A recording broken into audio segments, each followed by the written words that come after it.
Every sunrise at Fort Stevens painted the Nevada desert in shades of gold and crimson. But Private Sarah Mitchell was already deep into her morning routine, while most soldiers were still dreaming. By 0545 hours, she had meticulously arranged every cleaning rod, every bottle of solvent, every precision tool in the weapons maintenance bay with the kind of attention to detail that would make a Swiss watchmaker proud. Her movements were fluid and purposeful as she prepared for another day of what everyone else considered menial work. But what she knew was the foundation of combat readiness. The desert wind carried the familiar scent of sage and dust through the open bay doors as Sarah began her inspection of the advanced tactical rifle systems that had been returned from the previous day's training exercises.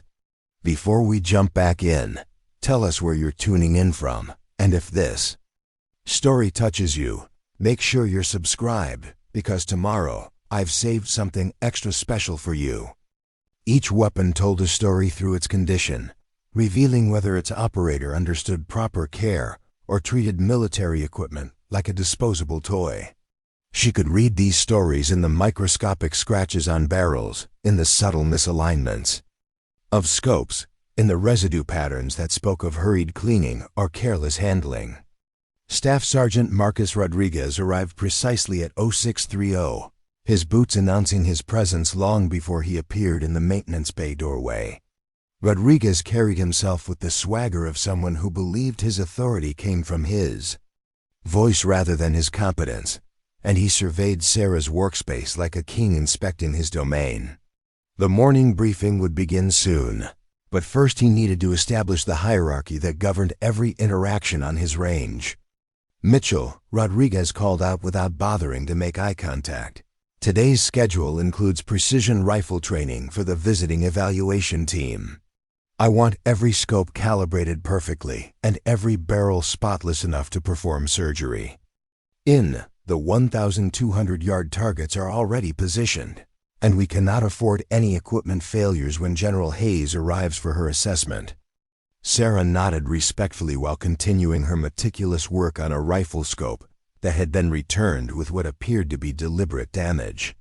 The previous user had over-tightened the adjustment knobs, throwing off the delicate internal mechanisms that made precision shooting possible.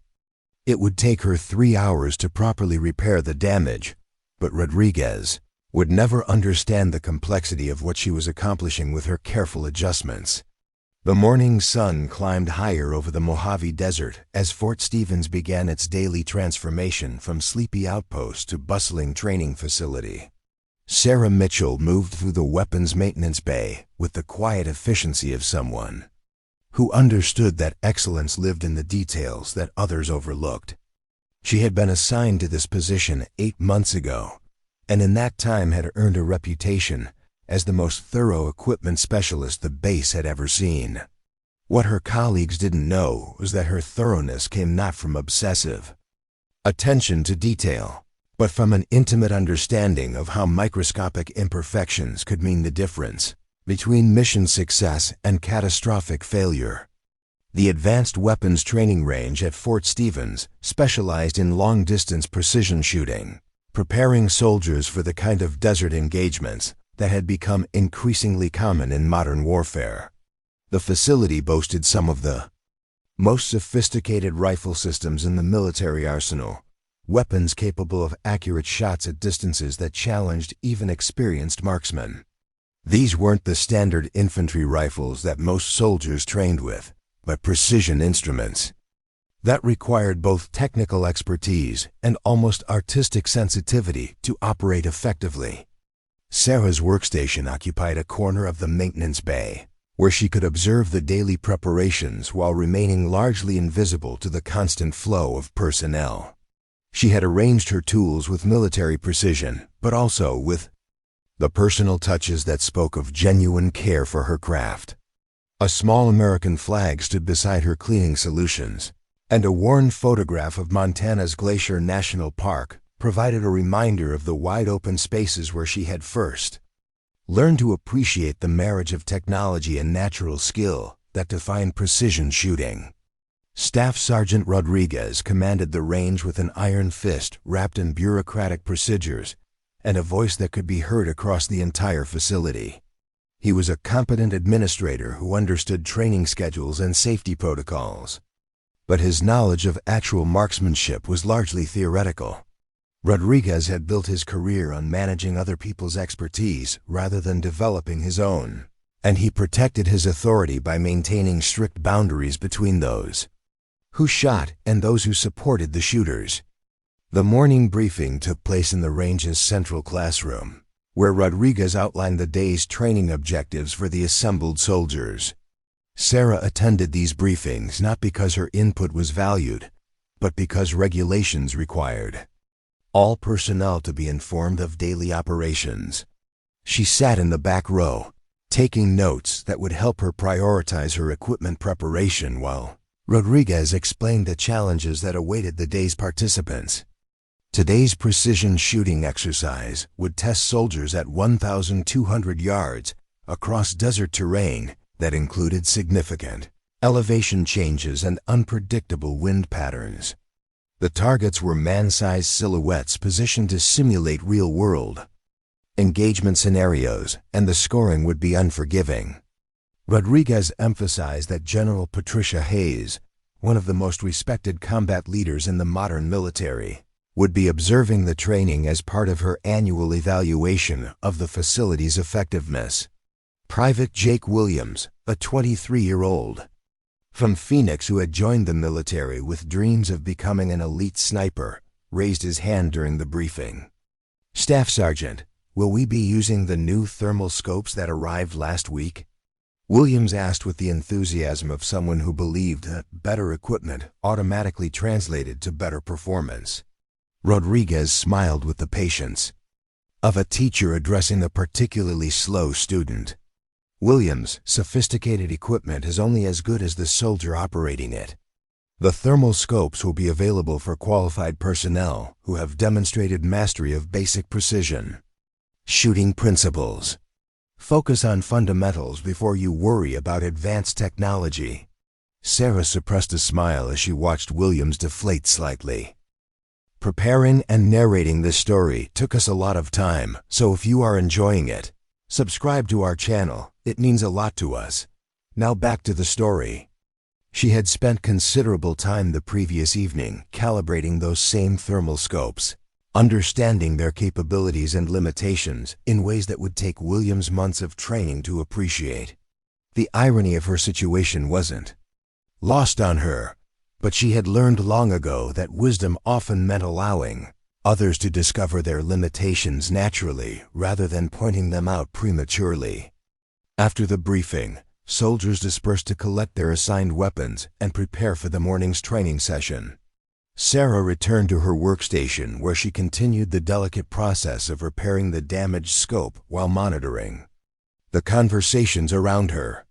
The range buzzed with nervous energy as soldiers discussed the upcoming evaluation and speculated about General Hayes's reputation for demanding excellence from everyone she encountered. Specialist Emma Thompson approached Sarah's workstation carrying a rifle that had been giving her trouble during zeroing exercises. Thompson was one of the few soldiers who treated Sarah with genuine respect, perhaps because her role as a communications specialist gave her a different perspective on the importance of technical support personnel. She was also observant in ways that made Sarah slightly uncomfortable, asking questions that suggested she noticed more than she let on. "Sarah," Thompson said quietly, "this rifle keeps pulling to the right no matter how I adjust my shooting position.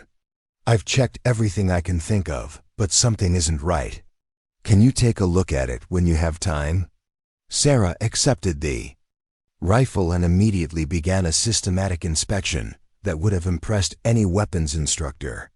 She checked the barrel for obstructions, examined the scope mounting system for looseness, and tested the trigger mechanism for consistency. Within minutes, she had identified the problem that had been plaguing Thompson for weeks. "The scope rings are slightly misaligned," Sarah explained while making precise adjustments with tools that most soldiers didn't even know existed. It's creating a subtle cant that becomes pronounced at longer distances. The rifle is actually shooting exactly where it's aimed, but the scope is aimed slightly off from where you think it is. Thompson watched Sarah work with growing fascination. The precision and confidence of her movements suggested someone with far more experience than her rank and position would indicate. "How did you learn to diagnose problems like that so quickly?" Thompson asked. Sarah paused briefly before responding, choosing her words carefully. "You spend enough time working on these systems, and you start to recognize patterns. Every problem has symptoms if you know how to look for them." It was a truthful answer that revealed nothing about the years of intensive training that had taught her to diagnose equipment problems by instinct rather than systematic testing. Sarah's father had been a Marine Corps weapons instructor before retiring to run a cattle ranch in the mountains of Montana, and he had passed along knowledge that went far beyond what any technical manual could teach. But that knowledge came with complications that Sarah wasn't ready to discuss with anyone at Fort Stevens. The morning training session began with soldiers taking positions at various distances from 200 to 800 yards, working their way up to the ultimate challenge of the 1,200-yard targets that would test their skills against the desert's unforgiving conditions. Sarah watched from her workstation as each soldier struggled with the fundamental challenges of long-distance shooting, wind reading, elevation calculation, and the psychological pressure of knowing that General Hayes would soon be evaluating their performance. Rodriguez moved among the shooting positions like a drill instructor, offering corrections and encouragement while maintaining the authoritative presence that he believed was essential to effective leadership. He paused frequently at Sarah's workstation to ensure that backup equipment was ready for immediate deployment if any of the primary weapons experienced problems during the crucial evaluation period. "Mitchell," Rodriguez said during one of his inspections, "I want you to stay close to the firing line today. If any of these rifles start acting up, I need you to swap them out immediately. We cannot afford to have equipment failures embarrass this facility in front of General Hayes." Sarah nodded her understanding, while continuing to work on a rifle that had been returned with a damaged trigger assembly. The repair required replacing several small springs and adjusting the trigger pull weight to military specifications, work that demanded both technical knowledge and the kind of manual dexterity that came from years of practice. She completed the repair in half the time that most armorer would require, then began a comprehensive test to ensure that the rifle would perform flawlessly under the stress of precision shooting. As the morning progressed, Sarah became increasingly aware of the growing tension among the soldiers preparing for General Hayes's evaluation. Their conversation revealed deep insecurities about their marksmanship abilities and considerable anxiety about performing in front of someone whose reputation for excellence was legendary throughout the military. She listened to their concerns while understanding that most of their problems stemmed from fundamental misunderstandings about the nature of precision shooting rather than inadequate equipment or insufficient training time. Private Williams emerged as the most vocal of the nervous soldiers, broadcasting his concerns to anyone within earshot and seeking reassurance that his recent training qualified him for the challenges ahead. He had achieved respectable scores at shorter distances, but the 1,200-yard shots would test skills that couldn't be developed through classroom instruction or brief practice sessions. Williams seemed to believe that confidence could substitute for competence, a dangerous misconception that Sarah had observed in many young soldiers. "Sarah," Williams called out during a break in the training schedule, "you work on these rifles all day long. Do you think the equipment is accurate enough for shots at 1,200 yards, or are we fighting uphill against inferior technology?" The question revealed Williams's fundamental misunderstanding of the relationship between equipment and operator skill. Sarah looked up from the rifle she was cleaning and offered a diplomatic response that wouldn't undermine his confidence while gently correcting his assumptions. "The rifles are capable of extreme accuracy at any distance we're shooting today," Sarah replied. "The limiting factor is usually the operator's ability to read conditions and execute consistent shooting fundamentals. These weapons will shoot better than most people can aim them." Williams nodded as if he understood, but Sarah could see that her answer had failed to address his real concern. He wanted reassurance that external factors would excuse poor performance, rather than honest assessment of the skills he needed to develop.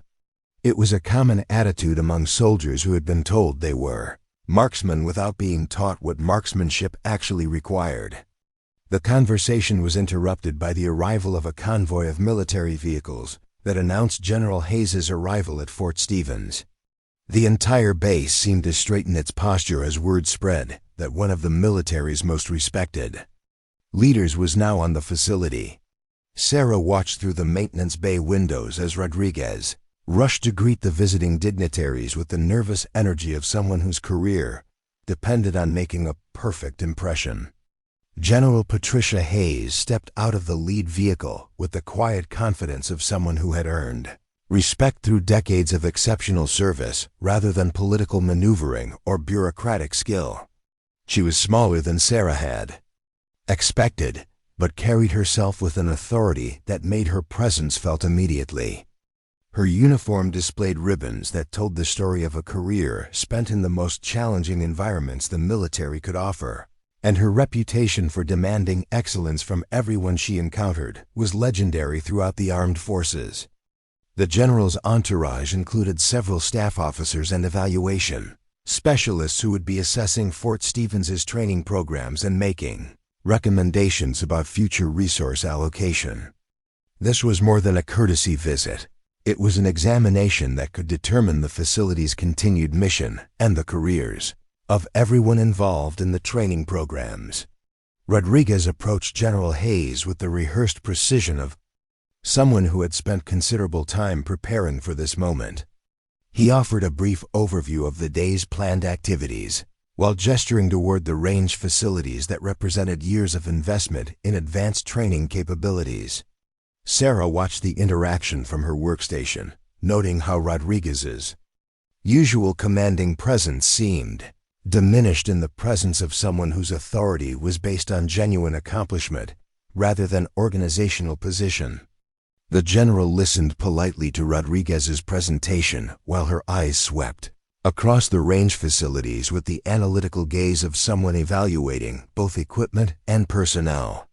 Her attention lingered on details that most visitors would overlook: the condition of safety equipment, the organization of support facilities, and the demeanor of the soldiers preparing for the demonstration. Sarah felt uncomfortable when the general's gaze briefly settled on her workstation, as if those experienced eyes were seeing more than Rodriguez intended to reveal. General Hayes moved through the range facilities with the methodical precision of someone conducting a comprehensive evaluation rather than a casual inspection.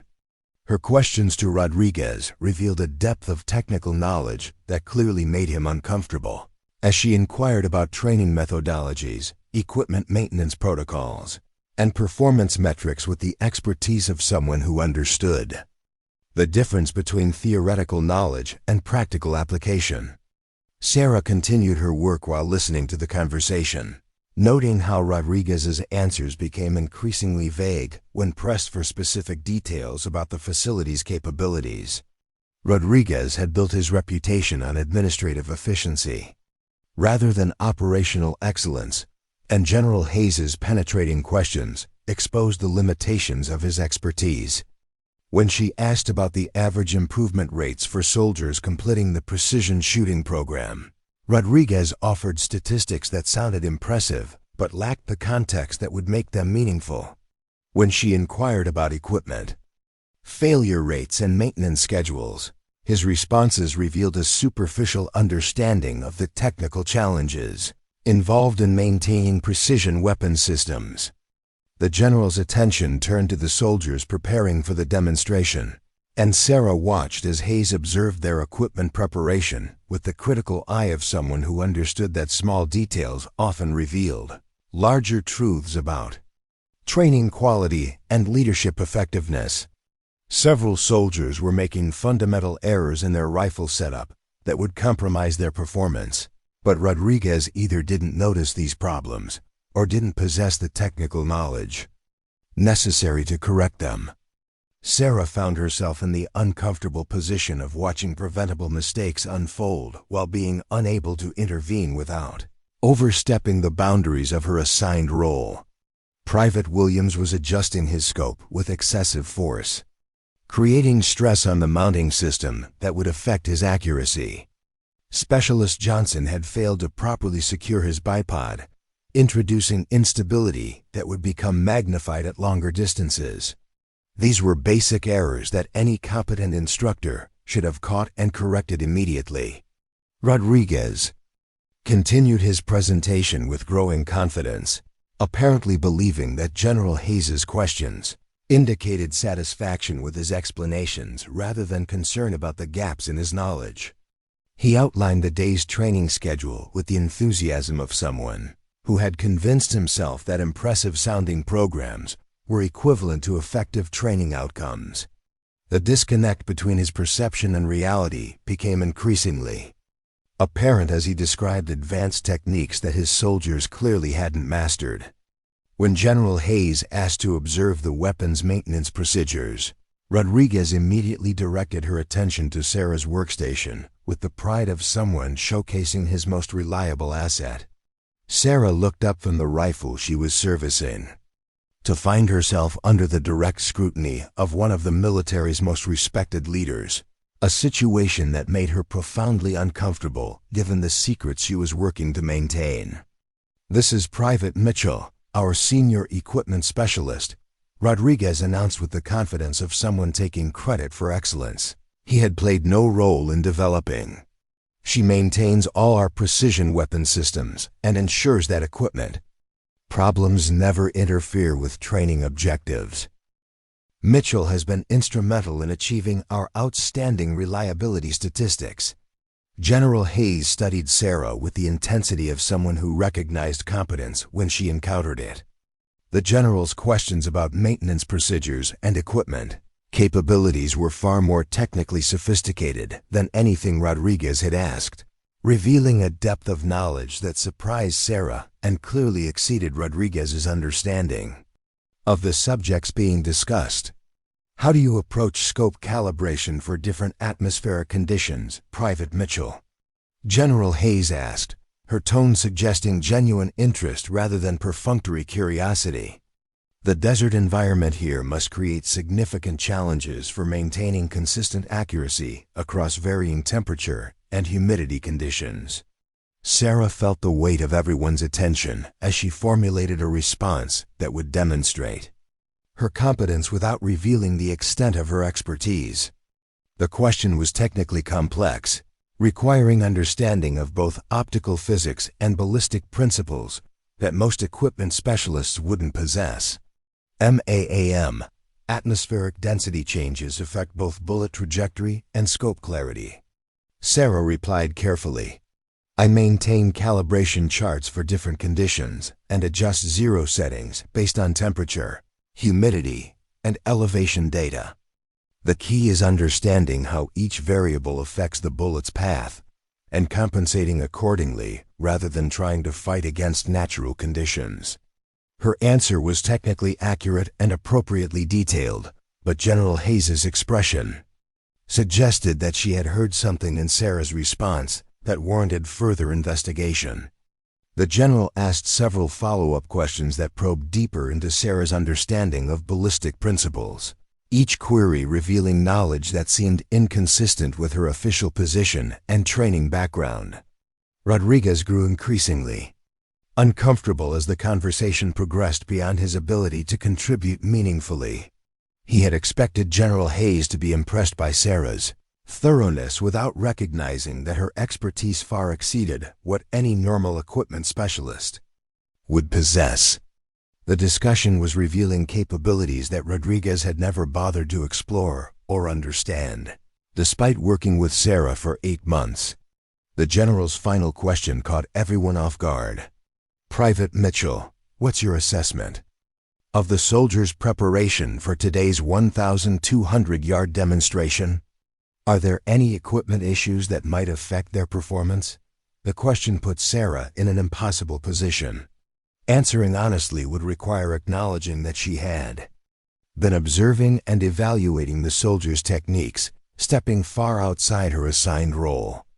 But providing a superficial response to General Hayes would be dishonest and potentially dangerous if equipment problems actually existed. "Ma'am, the weapons are functioning within specifications," Sarah replied diplomatically. "However, I have noticed some inconsistencies in equipment setup that might affect precision at longer distances. Several scopes could benefit from recalibration, and some soldiers might benefit from reviewing their rifle configuration procedures." General Hayes nodded approvingly at Sarah's careful response, while Rodriguez looked increasingly uncomfortable with the direction of the conversation.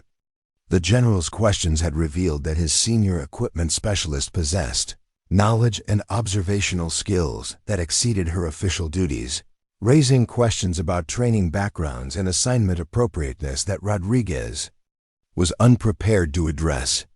The morning training session resumed with General Hayes observing from a position that allowed her to evaluate both the soldiers' performance and the quality of instruction they were receiving.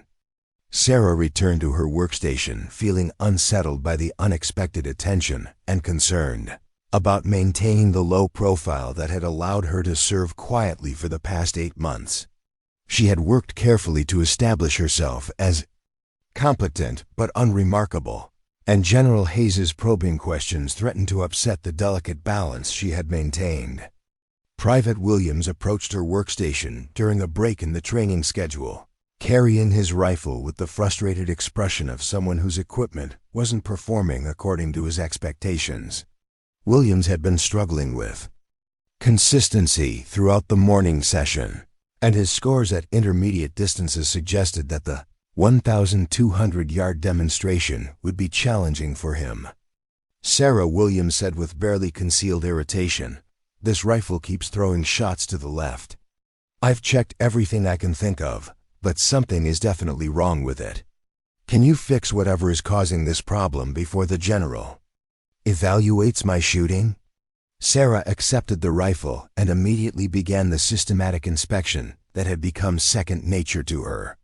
She could see within seconds that the problem wasn't mechanical, but rather stemmed from Williams's shooting technique. His grip was inconsistent. He was fighting the rifle's natural recoil instead of managing it, and his breathing rhythm was disrupting his aim at the moment of trigger pull. These were fundamental marksmanship errors that no amount of equipment adjustment could correct. "The rifle is functioning properly," Sarah told him after completing her inspection. "The problem might be with shooting fundamentals rather than equipment malfunction. Sometimes what feels like equipment failure is actually technique inconsistency." Williams's face flushed with embarrassment and anger at the suggestion that his performance problems were related to his abilities rather than equipment deficiencies. Several other soldiers had gathered around the workstation, and his reaction was clearly influenced by his desire to maintain his reputation among his peers. "Are you seriously telling me that I don't know how to shoot?" Williams demanded, his voice loud enough to attract attention from across the range. "I've been training on these systems for months, and I know when something isn't working correctly. Maybe you should stick to cleaning rifles instead of trying to diagnose shooting problems you don't understand." The confrontation created an uncomfortable silence among the gathered soldiers, most of whom recognized that Williams was directing his frustration about his performance toward someone who couldn't defend herself without risking disciplinary action. Sarah remained calm while Williams continued his tirade, understanding that engaging in an argument would only make the situation worse for everyone involved. "Look," Williams continued, obviously warming to his theme, "we all appreciate that you keep our equipment clean and organized. That's important work, and you do it well. But shooting is a completely different skill set that requires training and experience you just don't have. Maybe leave the technical analysis to people who actually understand marksmanship. Specialist Thompson stepped forward with an expression that suggested she was struggling to control her temper. Williams, that's completely out of line. Sarah was trying to help you, and she knows more about these weapon systems than anyone else on this base. Maybe you should listen to her suggestions instead of attacking her for giving you honest feedback. The situation was escalating toward a confrontation that would require intervention from Rodriguez, something Sarah desperately wanted to avoid. She had worked too hard to maintain her invisible status to become the center of a public argument about competence and authority. But Williams seemed determined to establish his superiority by diminishing her credibility in front of his peers. Thompson, I appreciate your support, but Sarah doesn't have the training background to evaluate marksmanship techniques, Williams replied with condescending patience. She's never been through sniper school, never served in a combat role, and probably never fired these weapons under actual field conditions. Her job is maintenance, not instruction, and we should respect those boundaries. Each word felt like a deliberate attempt to reduce Sarah to the limitations of her current assignment while ignoring the possibility that she might possess knowledge and experience that extended beyond her official duties. Williams was asserting his superiority based on assumptions about training backgrounds and combat experience that he couldn't possibly verify. But his confidence was infectious among the other soldiers who were looking for someone to blame for their own performance. Anxieties. Sarah felt the familiar weight of isolation that came from being fundamentally misunderstood by people who had no interest in discovering the truth about her capabilities. She had experienced this same dynamic in various forms throughout her military career, always being evaluated based on appearances and assumptions rather than actual knowledge or performance. The irony was particularly painful because Williams's assessment of her training background was so completely wrong that it would have been laughable under different circumstances. Rodriguez approached the group with the irritated expression of someone whose carefully planned schedule was being disrupted by interpersonal conflicts. He had been observing General Hayes's reaction to the training exercises and was clearly concerned about anything that might reflect poorly on his leadership abilities or facility management. What's the problem here? Rodriguez demanded, his tone suggesting that he blamed everyone present for creating a disturbance rather than being interested in resolving the underlying issues. We have a general observing our operations, and I will not tolerate any disruptions that might embarrass this facility or compromise our evaluation. Williams immediately launched into an explanation that portrayed himself as a frustrated soldier, seeking technical support from an equipment specialist who had overstepped her authority by offering marksmanship advice. His version of events carefully omitted his demanding tone and dismissive treatment while emphasizing Sarah's supposed attempt to diagnose problems outside her area of responsibility. Rodriguez listened with growing irritation, clearly viewing the situation as an unnecessary complication that threatened to interfere with his presentation to General Hayes. His solution was predictably bureaucratic, emphasizing rules and boundaries, rather than addressing the underlying performance issues that had created the conflict. Mitchell, Rodriguez said with the stern tone of someone establishing clear expectations, your responsibility is equipment maintenance, period. I don't want you offering shooting advice or diagnosing technique problems that are outside your area of expertise. Williams, if you're having performance issues, discuss them with qualified instructors rather than expecting equipment specialists to solve training problems. The resolution satisfied no one but allowed Rodriguez to return his attention to managing General Hayes's evaluation without having to address the complex questions about competence, authority, and respect that had created the conflict. Sarah accepted the reprimand without protest, understanding that defending herself would only create larger problems while accomplishing nothing positive. Thompson lingered after the other soldiers had dispersed, her expression revealing frustration. with the injustice she had witnessed and concern about the way Sarah had been treated. She waited until they were relatively alone before expressing her thoughts about the confrontation and its implications. "Sarah, what just happened was completely unfair," Thompson said quietly. "Williams was out of line, and Rodriguez should have supported you instead of treating you like you had done something wrong. You were trying to help, and you obviously know more about these weapons than Williams wants to admit."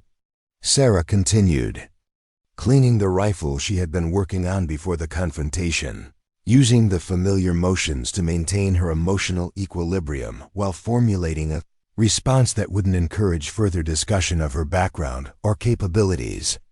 "It's fine, Emma," Sarah replied, using Thompson's first name for the first time since they had begun working together. "Sometimes people need to work through their frustrations, and I understand that my position makes me a convenient target. Williams is nervous about performing in front of General Hayes, and taking his anxiety out on me is easier than confronting his own preparation shortcomings." Thompson wasn't satisfied with Sarah's diplomatic response and clearly wanted to pursue the conversation toward topics that Sarah was determined to avoid. But before she could continue, General Hayes appeared at the workstation with the quiet presence of someone who had been observing recent events with considerable interest. "Private Mitchell," the general said with a tone that suggested official business rather than casual conversation. "I'd like to speak with you privately about some technical matters related to today's demonstration. Staff Sergeant Rodriguez has given me permission to borrow you from your current duties for a brief consultation." General Hayes led Sarah to a quiet area behind the maintenance bay where they could speak without interruption or observation from the soldiers preparing for the afternoon demonstration. The general's demeanor had shifted from the polite formality she had displayed during her public interactions to something more direct and personal, suggesting that this conversation would address subjects that required privacy and discretion. "Private Mitchell," General Hayes began, her voice carrying the authority of someone accustomed to asking difficult questions and receiving honest answers.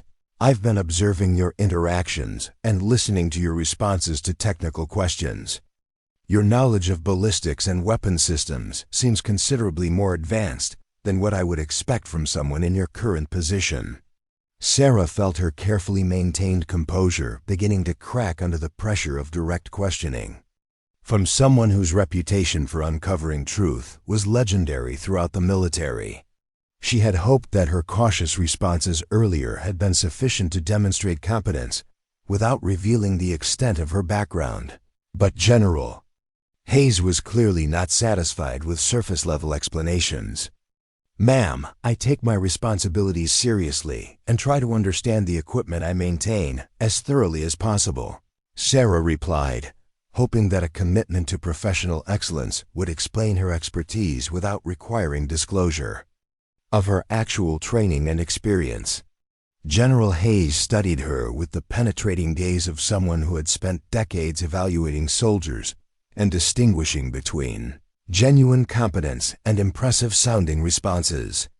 The general's next question revealed that she had been conducting her own investigation into Sarah's background while publicly observing the training exercises.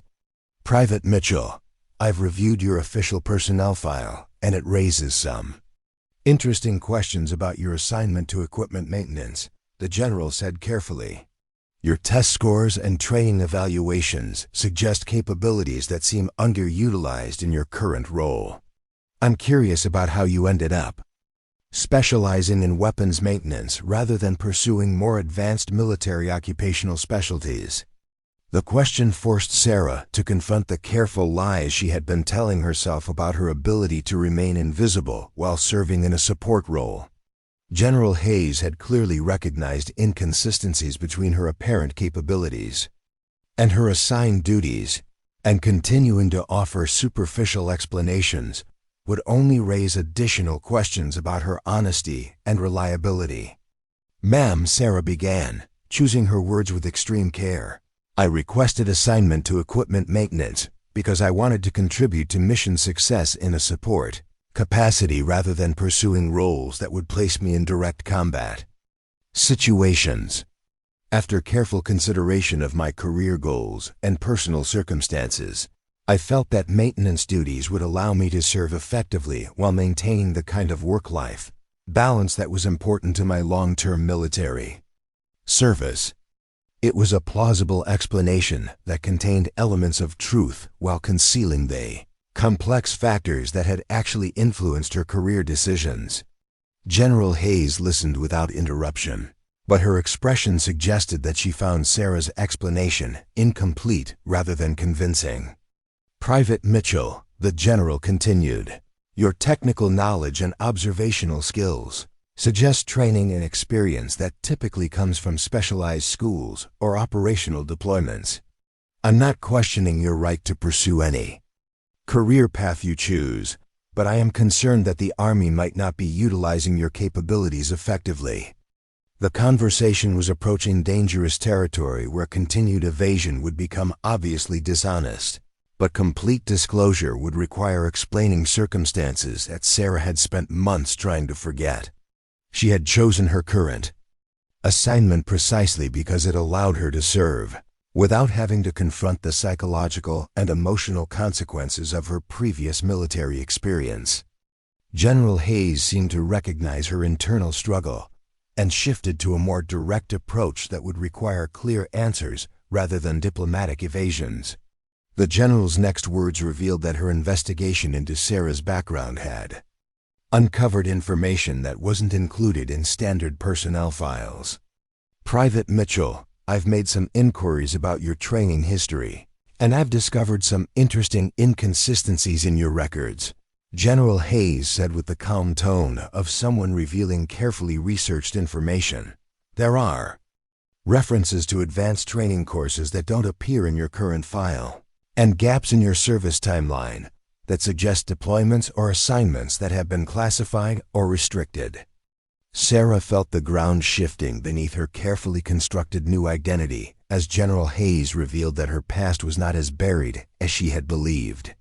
The general's access to classified information and willingness to pursue her investigation suggested that continued denial would be both futile and potentially damaging to her credibility.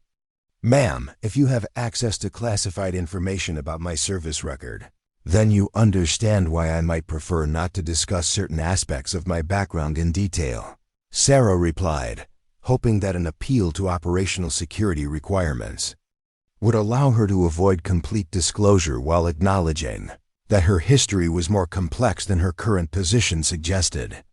General Hayes nodded approvingly at Sarah's response, suggesting that acknowledgement of classified background information was exactly what she had been hoping to hear. The general's next words revealed that her investigation had been far more thorough than Sarah had realized. Private Mitchell, I'm aware that you completed specialized training at the Army Marksmanship Unit at Fort Benning, and that you served with distinction in operational environments that remain classified, General Hayes said with the precision of someone stating verified facts rather than making educated guesses. I'm also aware that you requested transfer to non-combat duties following a deployment that was particularly challenging both professionally and personally. The revelation that General Hayes possessed detailed knowledge of her actual service history left Sarah feeling exposed and vulnerable in ways she hadn't experienced since requesting her transfer to equipment maintenance. She had believed that her previous assignments were sufficiently classified to protect her from unwanted attention, but General Hayes's access to restricted information had rendered her carefully maintained anonymity meaningless. Ma'am, Sarah said quietly, abandoning any pretense that her background was consistent with her current assignment. If you're aware of my previous training and deployments, then you understand why I chose to pursue a different kind of service. I remain committed to supporting the Army's mission, but I needed to find a way to contribute that didn't require me to return to roles that had become personally unsustainable. General Hayes's expression softened slightly, suggesting understanding rather than judgment about the circumstances that had led to Sarah's career transition. The general's response revealed knowledge, not only of Sarah's technical qualifications, but also of the psychological challenges that had influenced her decision to step away from combat roles. Private Mitchell, I understand that operational deployments can create lasting effects that influence career decisions in ways that aren't always obvious to outside observers, General Hayes said with genuine compassion. However, I'm concerned that your current assignment isn't providing you with opportunities to use your skills in ways that could benefit both your professional development and the Army's operational effectiveness. The conversation had evolved from an investigation into Sarah's qualifications to a discussion about career development and the effective utilization of specialized skills within the military structure. General Hayes was clearly building toward a proposition that would require Sarah to confront her reluctance to return to roles that demanded the expertise she had worked so hard to set aside. Sarah felt conflicted between gratitude for General Hayes' understanding and anxiety about where the conversation might be leading. She had found peace in her current assignment precisely because it allowed her to contribute without having to face the psychological challenges associated with her previous military specializations. General Hayes seemed to recognize her internal conflict and offered reassurance that suggested familiarity with the challenges faced by soldiers transitioning between different types of military service. The general's next words revealed that she had given considerable thought to how Sarah's background and current circumstances might be reconciled in ways that would benefit everyone involved. Private Mitchell, I'm not suggesting that you should return to your previous assignments or that your current preferences aren't valid, General Hayes said with the tone of someone offering options rather than issuing orders. However, I am suggesting that there might be ways to utilize your expertise that would advance your career while respecting your need to avoid direct combat roles. Following her private conversation with General Hayes, Sarah returned to her workstation with a growing sense of unease about maintaining the careful balance she had established over the past 8 months.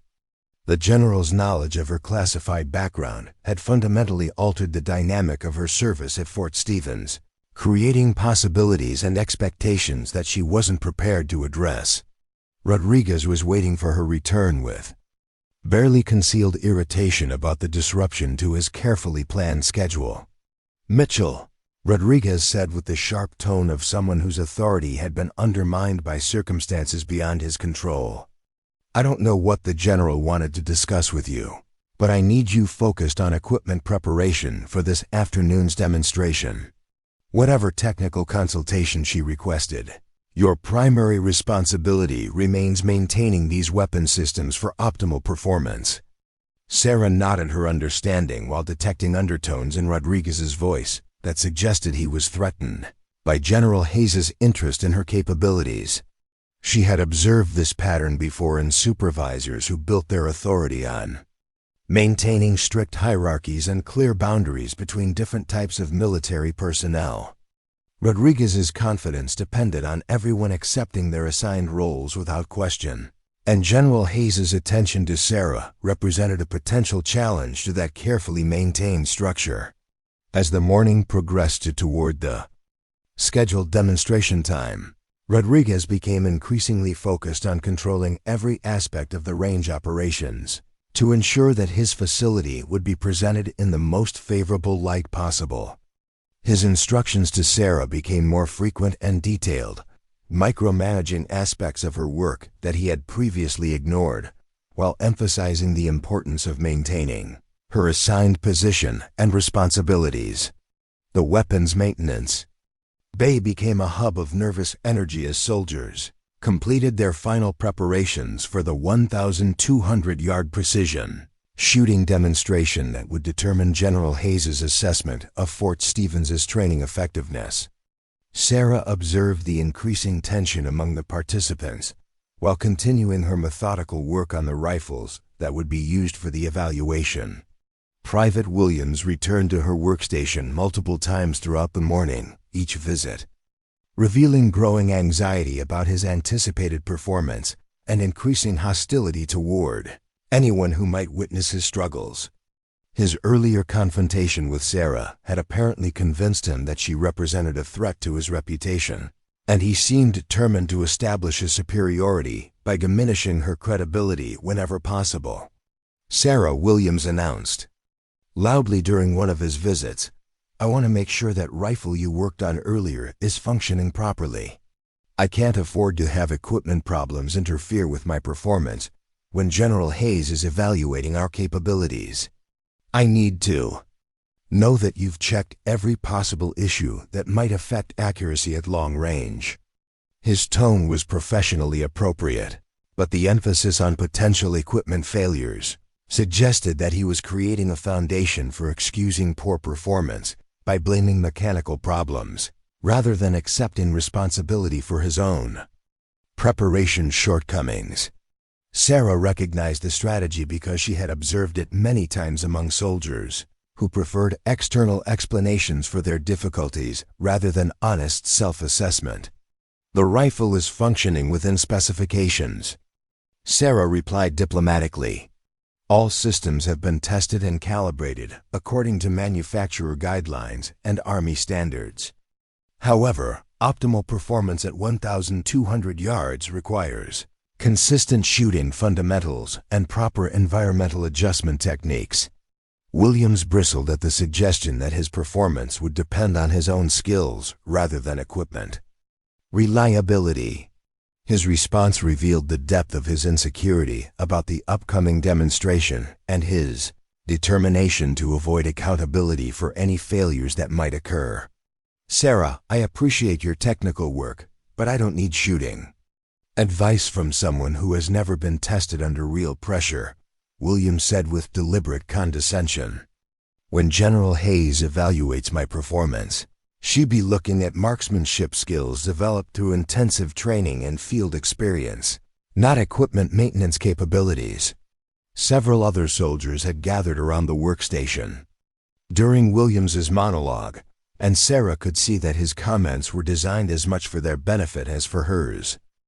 He was establishing a narrative that would protect his reputation, regardless of his demonstration performance, while publicly asserting his superiority over someone he viewed as an easy target.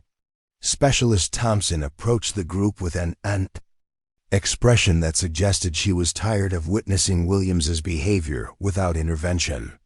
Her frustration with the ongoing harassment was becoming increasingly obvious, and Sarah worried that Thompson's protective instincts might create larger problems for everyone involved. "Williams," Thompson said with barely controlled anger, "you're completely out of line. Sarah has been nothing but professional and helpful, and you're treating her like garbage because you're nervous about your own performance. Maybe you should focus on your shooting instead of attacking someone who can't defend herself without risking disciplinary action." The confrontation escalated quickly as Williams responded to Thompson's challenge with increased aggression designed to establish his authority and deflect attention from his own insecurities. His voice grew louder as he repeated his assertions about training qualifications and combat experience, while dismissing Sarah's technical expertise as irrelevant to actual marksmanship performance.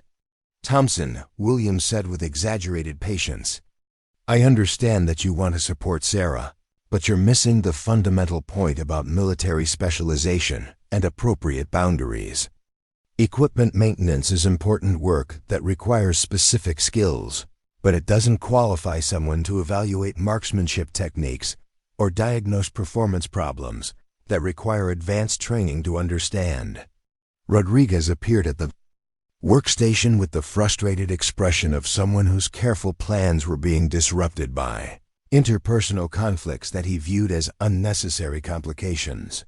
His approach to resolving the situation was characteristically bureaucratic, emphasizing rules and procedures rather than addressing the underlying issues about respect and professional treatment.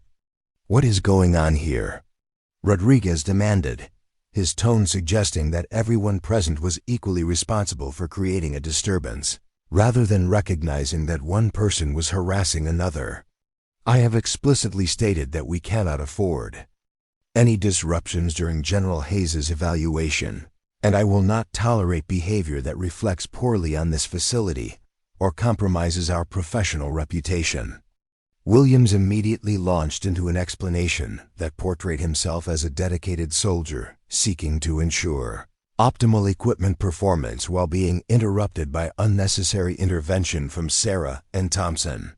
His version of events carefully omitted his condescending tone and harassment, while emphasizing his commitment to mission success and proper military protocols. Rodriguez listened with growing irritation, clearly viewing the entire situation as an unwelcome complication that threatened to interfere with his presentation to General Hayes. His resolution was predictably focused on maintaining order rather than addressing the legitimate concerns about harassment and professional respect that had created the conflict. "Mitchell," Rodriguez said with stern authority, "I want you to complete your equipment preparation tasks and then remain at your workstation, without offering unsolicited advice or engaging in discussions that are outside your area of responsibility. Williams, I expect you to focus on your own preparation rather than creating unnecessary conflicts with support personnel." The resolution satisfied Williams because it reinforced his position while officially restricting Sarah's ability to offer assistance or expertise that might challenge his authority. Thompson looked disgusted by Rodriguez's failure to address the harassment, but military hierarchy prevented her from expressing her disagreement with her supervisor's decision. Sarah accepted the restrictions without protest, understanding that defending herself would only create larger problems while accomplishing nothing positive for anyone involved. She had learned long ago that some battles were better avoided, especially when winning would create more difficulties than losing. As the soldiers dispersed to continue their preparation activities, Sarah reflected on the familiar pattern of being misunderstood and undervalued by people who preferred simple explanations to complex realities. Her current situation was particularly frustrating because Williams's assessment of her capabilities was so fundamentally wrong that it would have been amusing under different circumstances. The morning's events had created an atmosphere of tension and resentment that would inevitably affect the afternoon's demonstration in ways that Rodriguez was too focused on protocol to recognize. Sarah continued her work while observing the psychological dynamics that would determine performance outcomes, regardless of equipment quality or technical preparation. Williams's anxiety about performing in front of General Hayes was spreading to other soldiers who were beginning to question their own preparation and look for external factors that might excuse poor performance.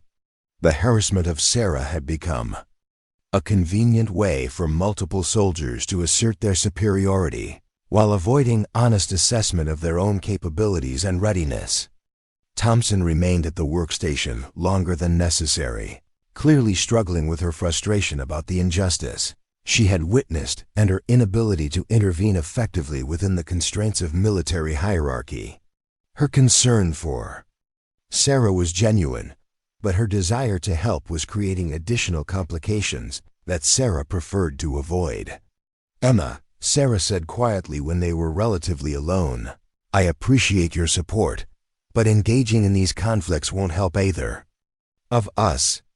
Williams is nervous about his performance, and directing his anxiety toward me is easier than confronting his own preparation shortcomings.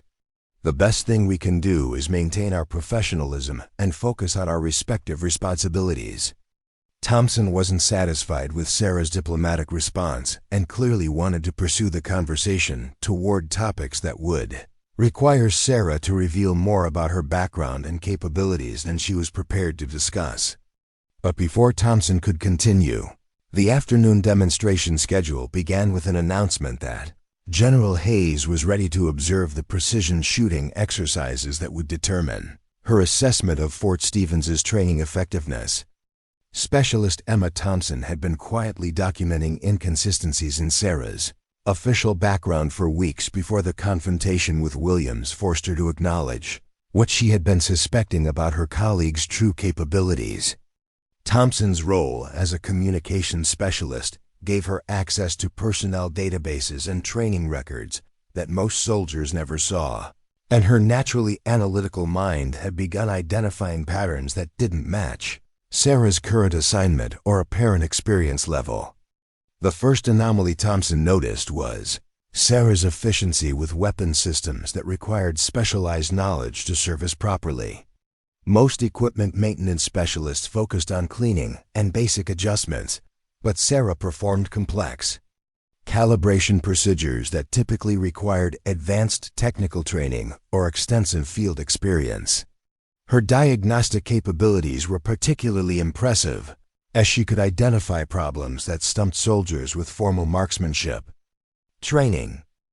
Thompson had also observed Sarah's unconscious reactions during training exercises, noting how she would tense slightly when soldiers made fundamental errors or shake her head almost imperceptibly when witnessing poor technique.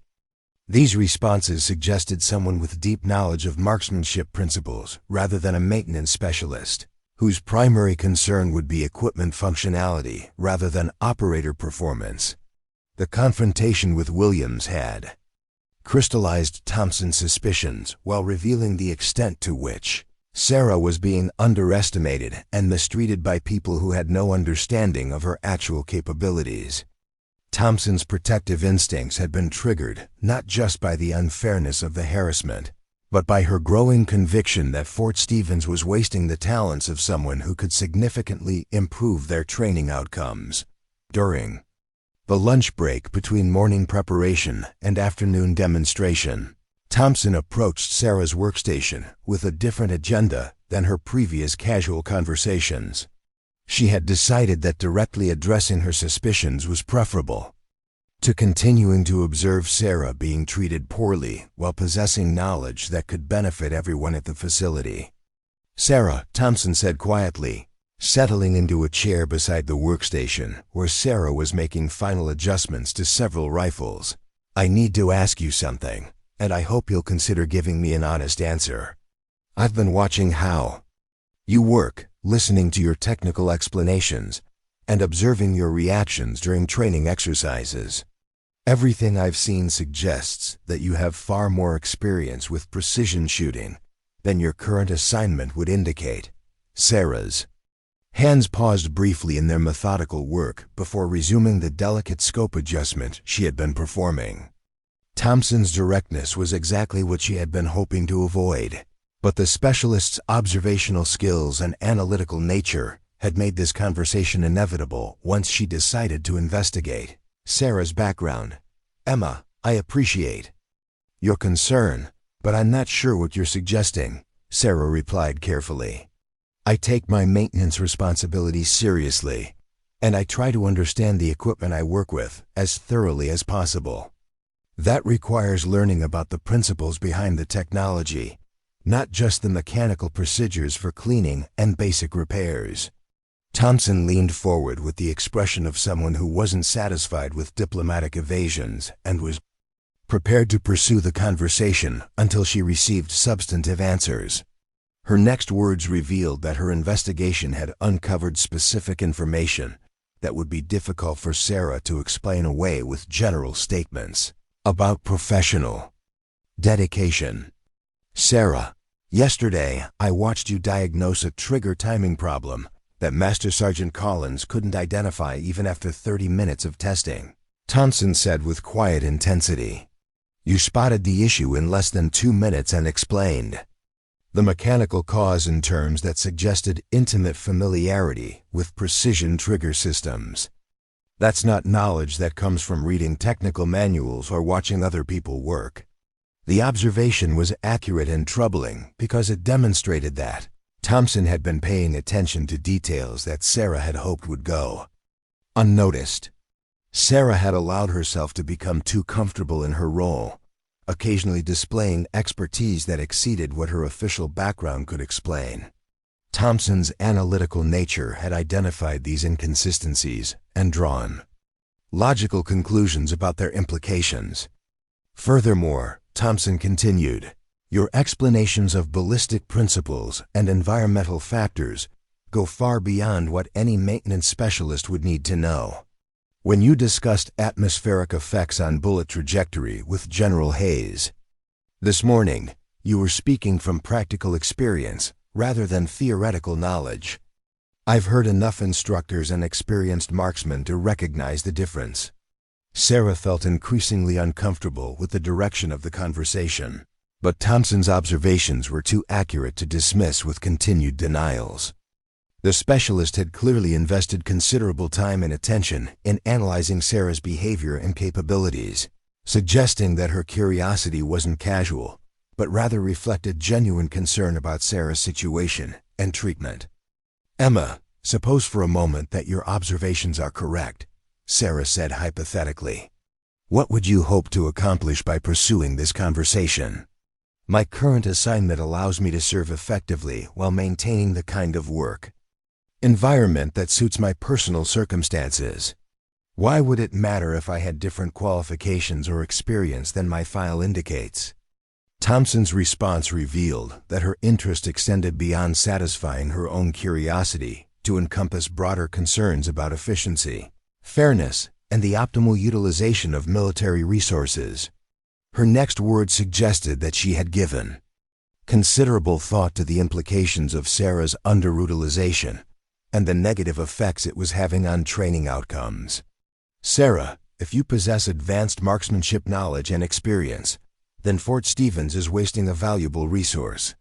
While soldiers like William struggle with fundamental concepts that you could help them understand," Thompson replied with growing passion. "Moreover, you're being treated poorly by people who don't recognize your value, which isn't fair to you and creates a toxic environment that affects everyone's performance." The argument was compelling because it addressed both practical and ethical concerns that Sarah had been trying to ignore while focusing on her own need for psychological safety and emotional stability. Thompson was suggesting that Sarah's decision to conceal her capabilities was creating negative consequences for other people, not just limiting her own career opportunities. Thompson wasn't finished with her analysis of the situation and its broader implications. Her next comments revealed that she had been observing not just Sarah's capabilities, but also the systemic problems that her underutilization represented within the military's personnel management approach. Additionally, Thompson continued, "General Hayes obviously suspects that there's more to your background than your current file indicates." Her questions this morning weren't casual curiosity. They were professional evaluation of someone whose capabilities don't match their assignment. "You can't maintain this charade indefinitely, especially not with someone of her experience and access to classified information." Sarah realized that Thompson's investigation had reached conclusions that were both accurate and impossible to refute without outright dishonesty that would damage their professional relationship and personal friendship. The specialist had identified the central contradiction in Sarah's current situation while articulating consequences that Sarah had been hoping to avoid through continued anonymity. "Emma," Sarah said quietly, "suppose you're correct about my background and qualifications. Suppose I do have training and experience that extends beyond equipment maintenance. What makes you think that revealing this information would benefit anyone, including me? Sometimes people choose assignments that don't fully utilize their capabilities for reasons that are personal and valid." Thompson's expression softened slightly as she recognized the pain underlying Sarah's careful words. Her response revealed empathy for Sarah's circumstances while maintaining conviction that the current situation was unsustainable and potentially harmful for everyone involved. "Sarah, I can see that whatever led you to this assignment was difficult and personal," Thompson said with genuine compassion. "I'm not trying to force you into anything that would be uncomfortable or harmful for you.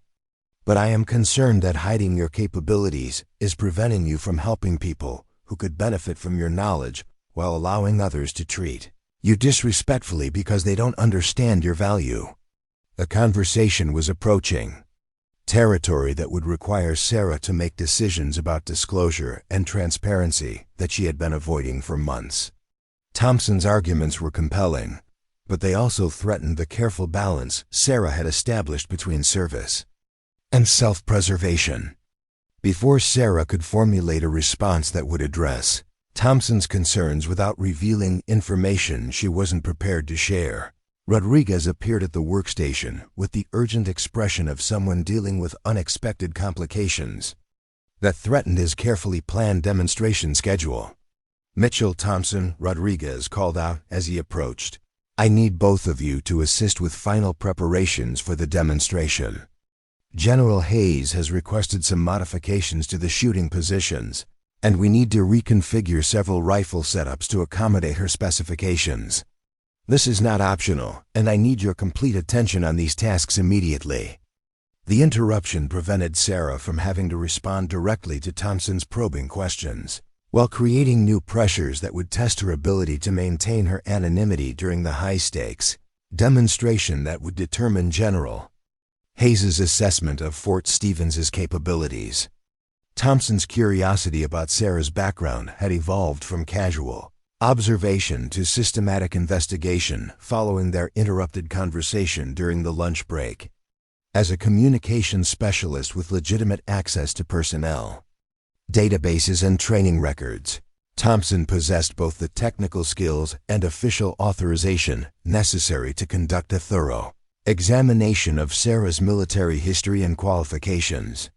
That evening, after the day's training exercises had concluded and most personnel had returned to their quarters, Thompson remained in the communications center working on what appeared to be routine administrative tasks while actually pursuing her investigation into the inconsistencies she had identified in Sarah's official record. The facility's computer systems contained multiple databases with varying levels of security clearance, and Thompson's position gave her access to more comprehensive information than most soldiers could obtain. Sarah's basic personnel file contained standard information about her enlistment, initial training, and duty assignments, but Thompson's analytical nature had identified subtle anomalies that suggested important details had been omitted or deliberately obscured. The timeline of Sarah's service contained gaps that weren't adequately explained by the documented assignments, and her test scores indicated capabilities that seemed inconsistent with her current role and apparent training background. Thompson began her investigation by cross-referencing Sarah's service dates with deployment schedules and training programs that might explain the discrepancies in her record.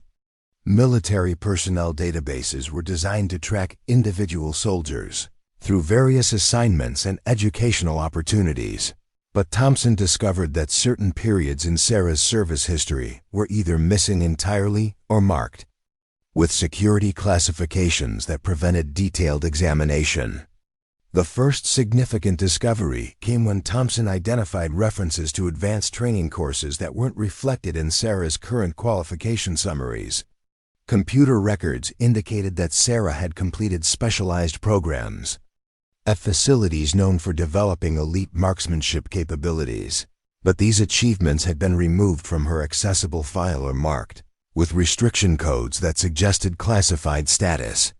Thompson's investigation revealed that Sarah had attended the Army Marksmanship Unit at Fort Benning, completing courses that were typically reserved for soldiers destined for sniper specializations or other precision shooting roles. The training records indicated exceptional performance and instructor recommendations for advanced assignments, creating a stark contrast with her current position as an equipment maintenance specialist. More troubling were the deployment records that showed Sarah had served in operational environments that remained classified years after the fact. Thompson could see references to overseas assignments and special operations support roles, but the specific details were protected by security restrictions that prevented her from accessing information about Sarah's actual duties or performance. During these deployments, the investigation took a dramatic turn when Thompson discovered a single document that had apparently escaped the classification process that had concealed most of Sarah's operational history. Buried in a routine equipment requisition report was a casualty summary that mentioned Private Sarah Mitchell as providing sniper overwatch during a rescue operation that had resulted in multiple enemy casualties and the successful extraction of American personnel from hostile territory. The document was brief and clinical in its language, but it revealed that Sarah had been directly involved in combat operations that required precisely the skills she had been demonstrating while working in equipment maintenance at Fort Stevens. The report mentioned her elimination of multiple threats at extreme range under challenging conditions, confirming Thompson's suspicions about Sarah's background, while raising new questions about why such accomplished service had been concealed. Thompson's investigation had uncovered enough evidence to confirm that Sarah possessed advanced marksmanship training and combat experience that far exceeded anything her current assignment would suggest. However, the security restrictions surrounding her record indicated that there were aspects of her service history that remained classified for reasons Thompson couldn't determine from the available information. The discovery created an ethical dilemma for Thompson, who now possessed knowledge about Sarah's background that could potentially help her receive appropriate recognition and assignment, while also respecting Sarah's obvious desire to maintain privacy about her military experience. Thompson understood that approaching Sarah directly with this information would require careful consideration of both personal and professional implications. The following morning, Thompson arrived at the range early with the intention of observing Sarah's work with the enhanced understanding that her investigation had provided. Watching Sarah perform equipment maintenance, while knowing about her advanced training and combat experience, created a new perspective on the precision and expertise that Thompson had previously attributed to exceptional dedication rather than professional qualification. Thompson noticed details that she had previously overlooked, such as the way Sarah unconsciously evaluated sight pictures when testing scopes, or how she instinctively checked wind conditions before making ballistic calculations for equipment calibration. These behaviors suggested someone whose understanding of marksmanship principles was based on extensive field experience rather than theoretical knowledge acquired through technical training.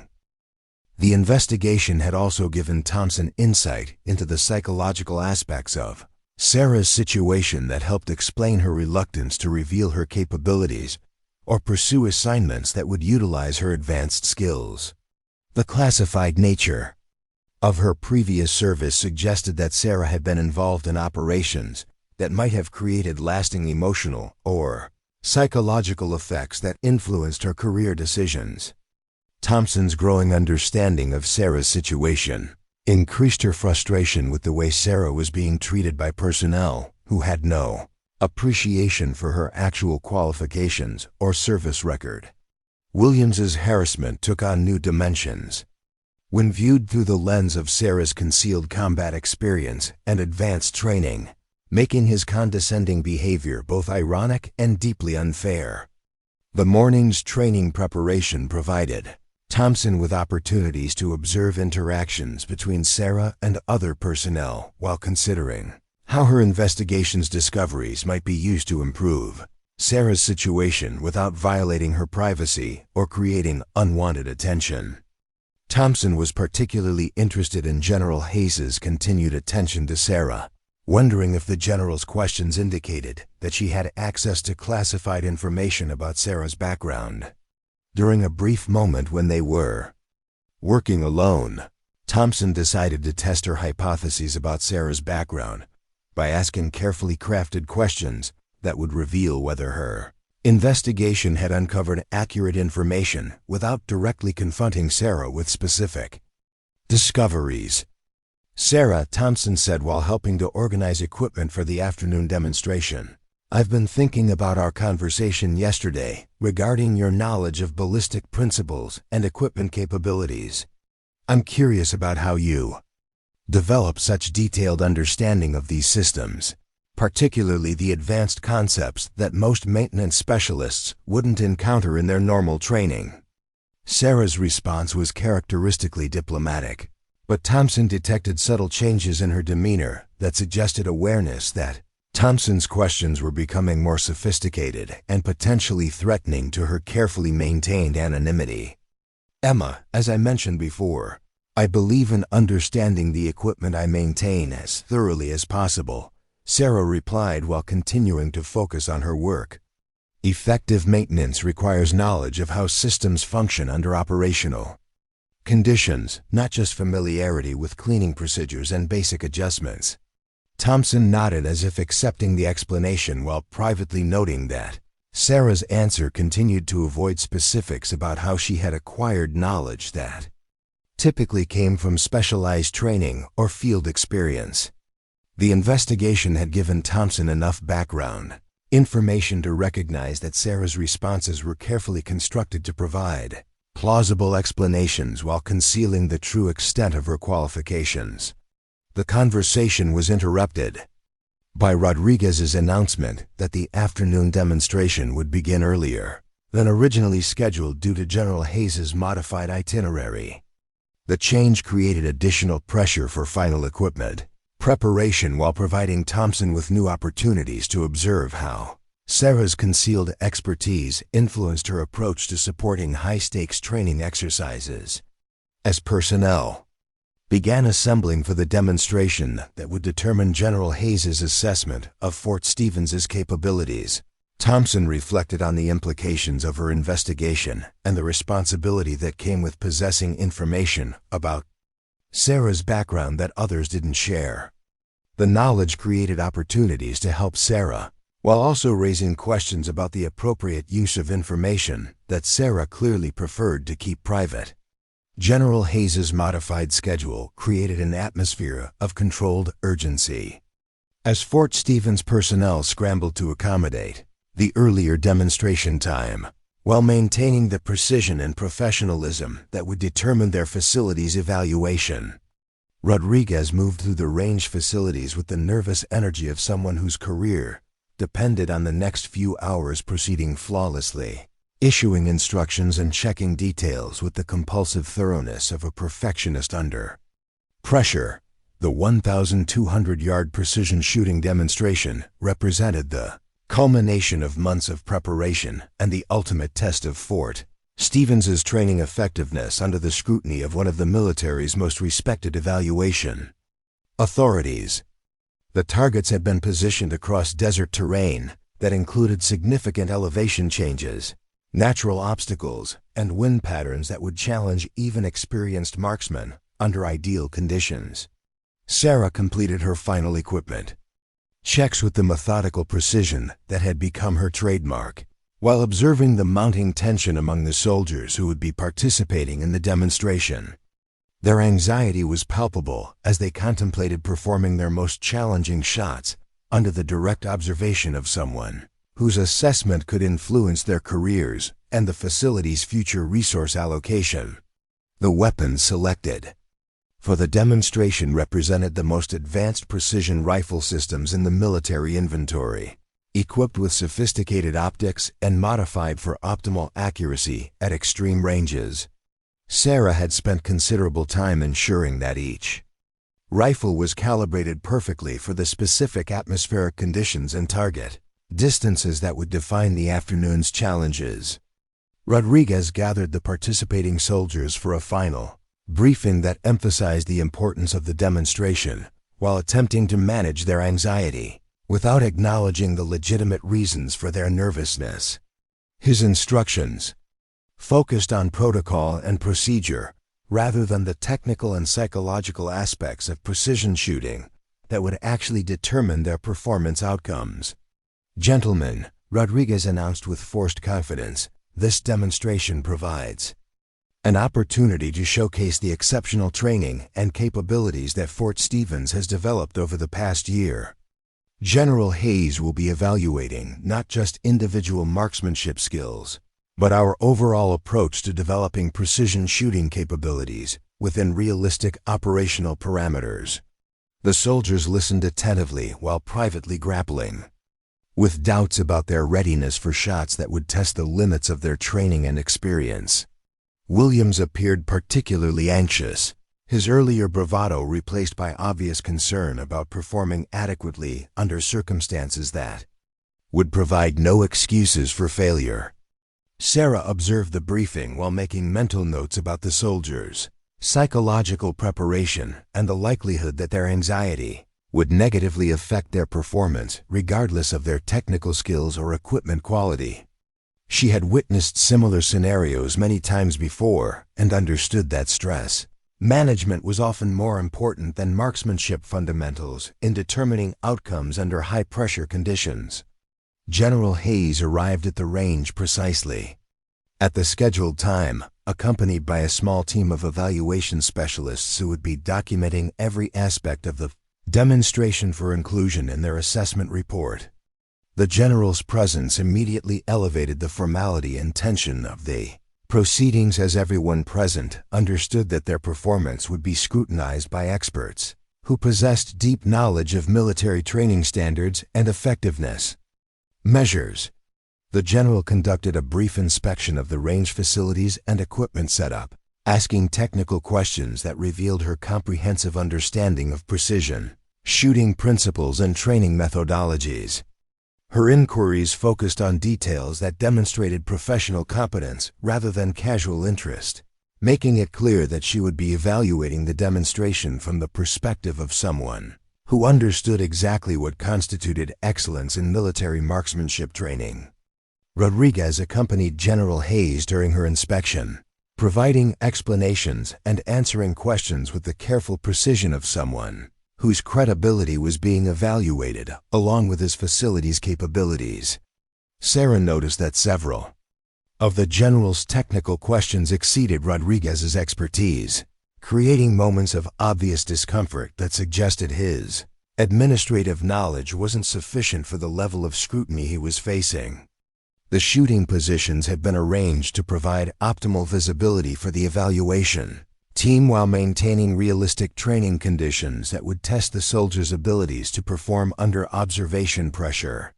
Each position included sophisticated range-finding equipment and environmental monitoring devices that would provide objective data about the conditions affecting each shot attempt.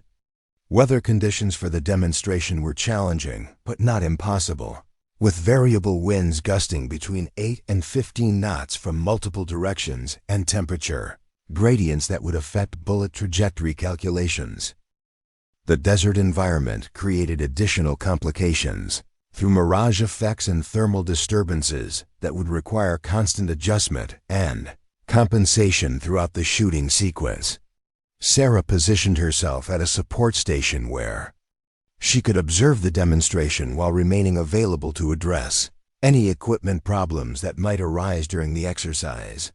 Her location provided an excellent view of both the shooting positions and the target area, allowing her to monitor performance while staying within the boundaries of her assigned support role.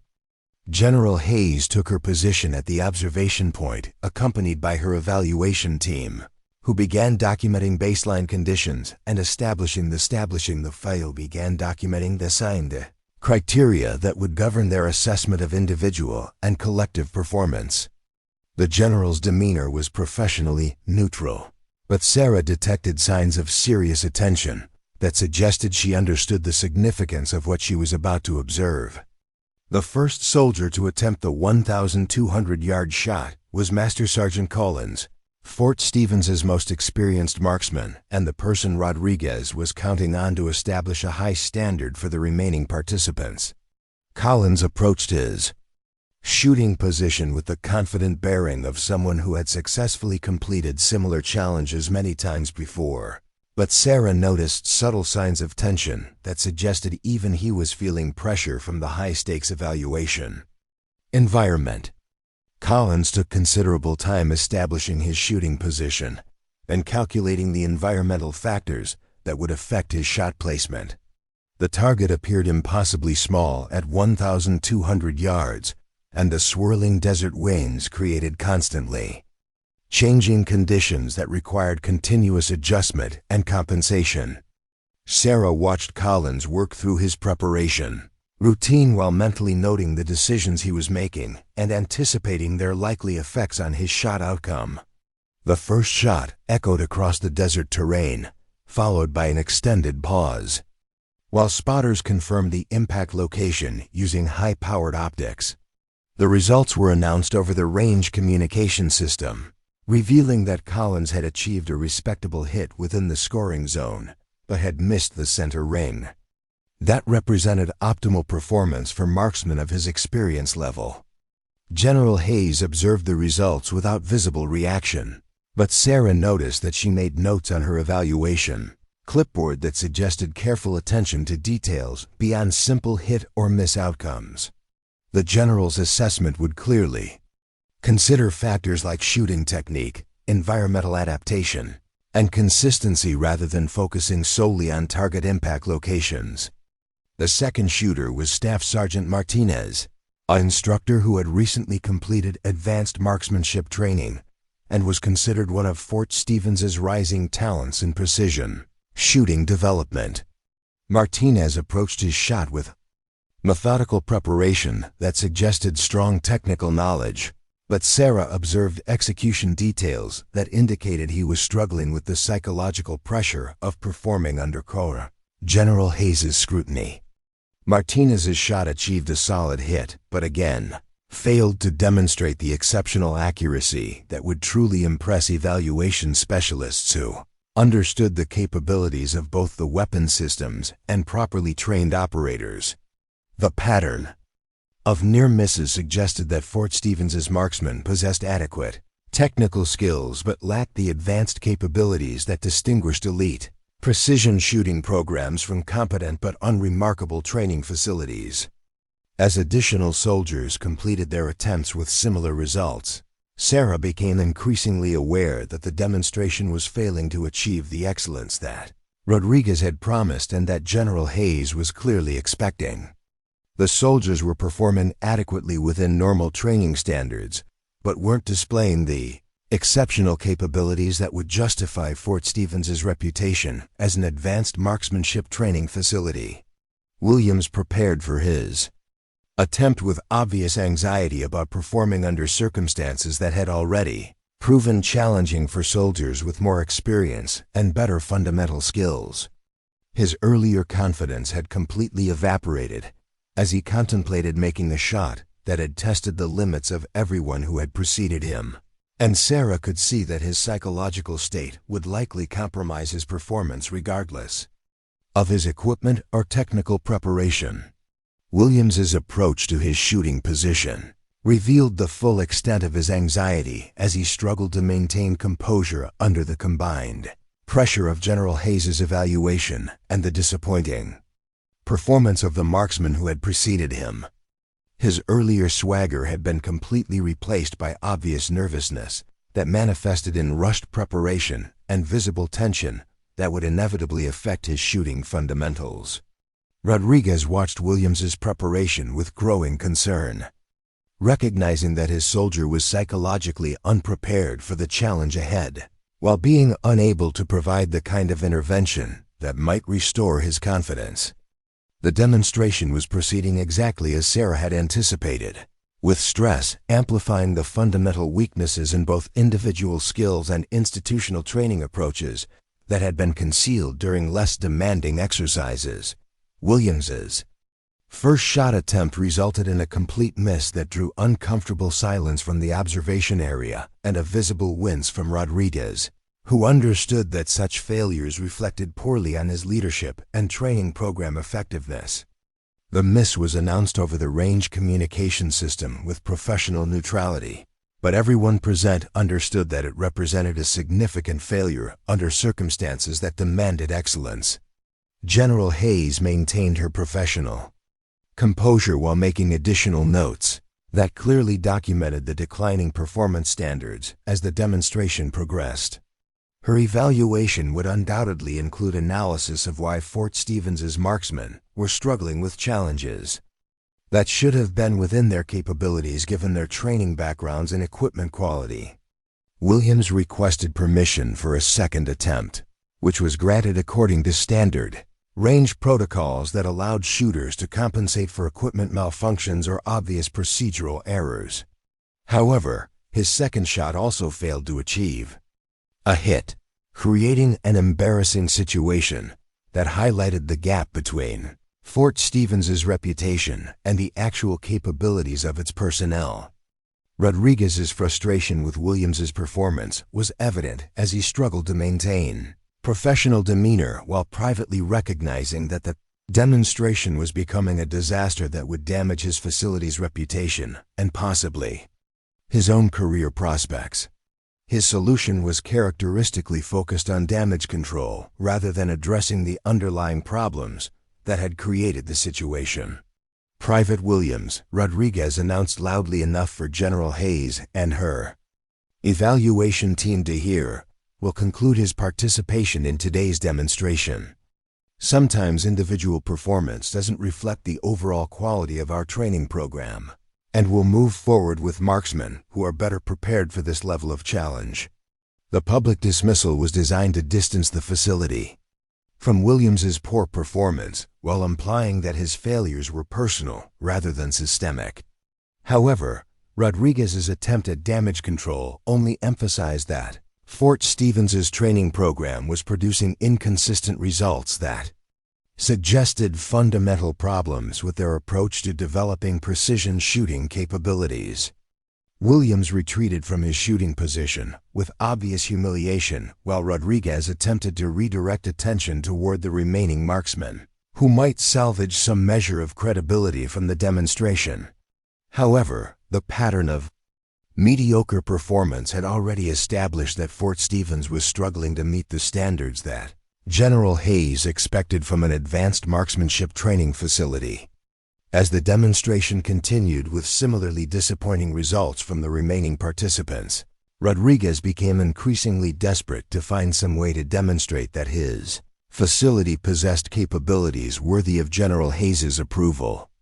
His frustration with the soldiers' performance evolved into barely concealed panic as he realized that his carefully planned presentation was becoming a comprehensive failure that would have lasting consequences for his career and facility.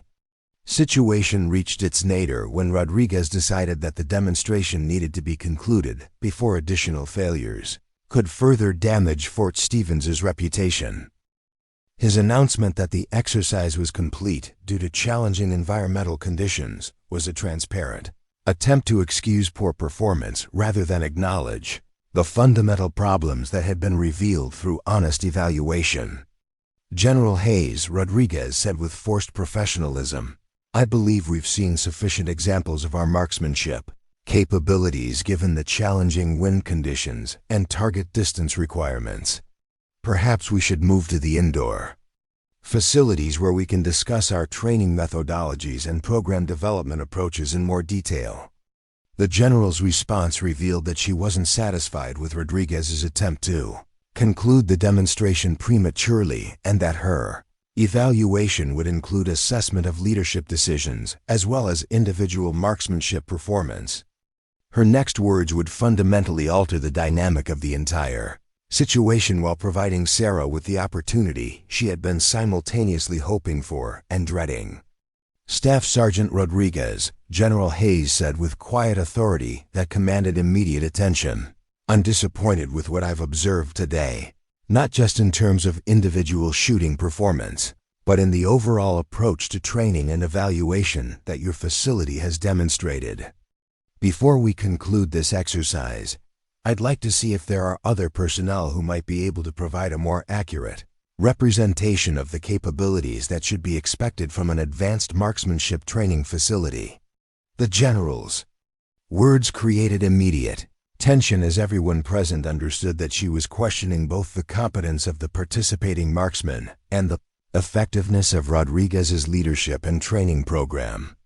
Her suggestion that other personnel might demonstrate superior capabilities implied criticism of his selection process and evaluation of available talent. Rodriguez struggled to formulate a response that would address General Hayes's concerns, without admitting that his best marksman had failed to meet reasonable performance standards. His reply revealed both his limited understanding of precision shooting principles and his inability to provide the kind of leadership that might restore credibility to the situation. "Ma'am," Rodriguez said with obvious discomfort, "the soldiers who participated in today's demonstration represent our most qualified precision marksmen, based on their training records and previous performance evaluations. I'm confident that under more favorable conditions, their capabilities would more accurately reflect the quality of our training program and facility resources. General Hayes's expression suggested that she found Rodriguez's explanation unsatisfactory, and that her evaluation would include strong criticism of both individual performance and institutional effectiveness. However, her next action would create an opportunity for Sarah to demonstrate capabilities that would transform everyone's understanding of the situation while validating or challenging the assumptions that had governed their interactions for months. MAAM, if I may suggest, General Hayes said while turning her attention toward the support area where Sarah had been observing the demonstration. There appear to be other personnel present who might provide additional perspective on the MIVA challenges we've witnessed today. Perhaps we should explore all available resources before concluding that today's performance represents the full extent of this facility's capabilities. The General's words created a moment of confused silence as everyone present tried to understand what she was suggesting and who she might be referring to among the support personnel who had been observing the demonstration. Rodriguez looked particularly bewildered by the implication that someone other than his selected marksman might possess relevant capabilities. Sarah felt every eye on the range turning toward her as General Hayes's intention became clear to everyone present. The moment she had been avoiding for months was arriving, whether she was prepared for it or not, and her response would determine not only her own future, but also the assessment of Fort Stevens's capabilities and Rodriguez's leadership effectiveness. The General's challenge represented both an opportunity to vindicate herself and a threat to the carefully maintained anonymity that had allowed her to serve without confronting the psychological and emotional consequences of her previous military experience. Sarah understood that the next few minutes would irrevocably alter her situation at Fort Stevens while potentially revealing capabilities that she had worked diligently to conceal. General Hayes stepped forward with the deliberate authority of someone accustomed to making decisions that would reveal truth regardless of personal discomfort or institutional embarrassment. Her gaze settled on Sarah with unmistakable intention, creating a silence that stretched across the range, like a held breath as everyone present began to understand that the demonstration was far from over. "Private Mitchell," the General called out with a voice that carried across the desert terrain, "I'd like you to join us at the firing line. Based on our earlier conversation about ballistic principles and environmental factors, I believe you might have insights that could help us understand why today's demonstration has produced such disappointing results." Sarah felt the weight of 24 pairs of eyes focusing on her as she slowly rose from her position at the equipment support station. Every instinct developed over months of careful anonymity screamed at her to decline politely and retreat to the safety of her maintenance role, but General Hayes's request carried the unmistakable tone of an order rather than a suggestion. Rodriguez looked completely bewildered by the General's decision to involve an equipment maintenance specialist in what was supposed to be an evaluation of advanced marksmanship capabilities. His confusion was evident as he struggled to understand why someone of General Hayes's stature would be interested in Sarah's perspective on precision shooting challenges that had tested his most qualified marksmen. "Ma'am," Rodriguez interjected with barely concealed desperation, "Private Mitchell is assigned to equipment maintenance rather than marksmanship training. While she's extremely competent in her support role, I'm not sure how her technical knowledge would address the performance issues we've encountered during today's demonstration. Perhaps we should focus on debriefing with the actual marksman to identify areas for improvement." General Hayes turned toward Rodriguez with an expression that suggested his interruption was both unwelcome and revealing about his leadership limitations. Her response carried the kind of quiet authority that had been earned through decades of making difficult decisions under impossible circumstances. "Staff Sergeant Rodriguez, I've observed enough today to form preliminary conclusions about your facility's training effectiveness and personnel utilization. the general said with professional courtesy that barely concealed her growing irritation. However, before finalizing my assessment, I'd like to explore all available resources to ensure that my evaluation is comprehensive and fair. Private Mitchell, please approach the firing line. Sarah walked across the range with measured steps that betrayed none of the emotional turmoil churning beneath her carefully maintained composure. Each footfall carried her closer to a moment of revelation that would fundamentally alter her relationship with everyone present, while forcing her to confront aspects of her identity that she had been working to suppress for months. The rifles used for the demonstration lay arranged on the firing line, like expensive tools awaiting an artist capable of utilizing their full potential. Sarah had maintained each weapon to perfection, understanding their capabilities in ways that transcended simple technical knowledge, while possessing the experience necessary to achieve the accuracy that had eluded Fort Stevens' supposedly qualified marksman.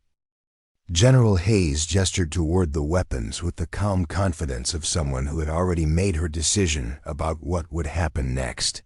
Her words would create an opportunity for Sarah to demonstrate capabilities that everyone present had been systematically underestimating, while providing a dramatic conclusion to a demonstration that had thus far failed to meet any reasonable standard of excellence.